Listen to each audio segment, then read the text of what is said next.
ఇప్పుడు ఈరోజు ముఖ్యాంశాలు.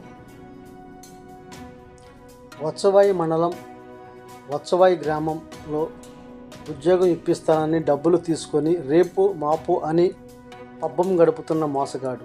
పోలీసు వారిని ఆశ్రయించిన న్యాయం జరగలేదని ఈరోజు విజయవాడ PCRS ప్రజా సమస్యల పరిష్కార వేదికను ఆశ్రయించిన దివ్యాంగ మహిళా సహోదరి జగనమ్మ.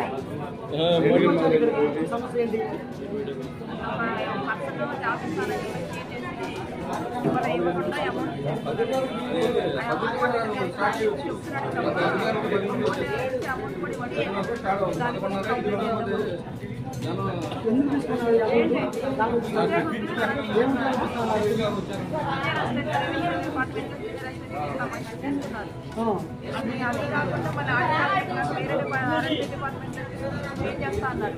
సరే అలా అయినా పర్వాలేదు, నాకు ఏదో జాబ్ కావాలి కదా అని చెప్పి అనుకున్నాను. కానీ అలా కూడా ఇవ్వలేదు. ఇలా 1 year గడిపేశారండి. ఇస్తాను, అక్కడ పంపిస్తాను, ఇక్కడ పంపిస్తాను, అది ఇది చెప్పి 1 year గడిపేశారు. ఆ జాబ్ మాత్రం ఇవ్వలేదు. మరి ఇప్పుడు ఏమన్నారు? తీరా ఒక లాస్ట్ 3 months బ్యాక్ ఫోన్ చేసి మీరు ఎలాగ నాకు జాబ్ ఇవ్వట్లేదు, నేను అమౌంట్ బయట తెచ్చుకున్న అమౌంట్ కదా, ఆ అమౌంట్ నాకు ఇచ్చేయండి అని చెప్పేసి అంటే ఇస్తా అని చెప్పి ఒప్పుకున్నారు. స్టేషన్ దగ్గర కూడా తీసుకొచ్చారు, అక్కడ కూడా ఒప్పించారు. ఇస్తా అని ఒప్పుకున్నాడు కానీ అమౌంట్ మాత్రం రూపాయి కూడా ఇప్పటికి కూడా ఇవ్వలేదండి. ఇస్తా అని చెప్తున్నారు కానీ ఇవ్వలేదు. ఇప్పుడు పోలీస్ స్టేషన్లో మరి పోలీసు వారు ఇస్తానని చెప్పారు కదా, మరి పోలీసు వారు ఏమంటున్నారు? అక్కడ కంప్లైంట్ తీసుకున్నారు, ఒకసారి తీసుకొచ్చి మాట్లాడారు. అక్కడ SI గారి తరఫున నేను 2 నెలల్లో అమ్మాయికి అమౌంట్ రిమౌంట్ చేసి బాధ్యత నాదని చెప్పేసి వెళ్ళిపోయారు. కానీ ఇవ్వలేదు.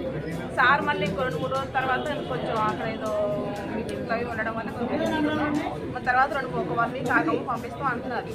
కానీ ఇక్కడ నాకు అమౌంట్ కోసం లేట్ అవుతుంది. ఆ విషయం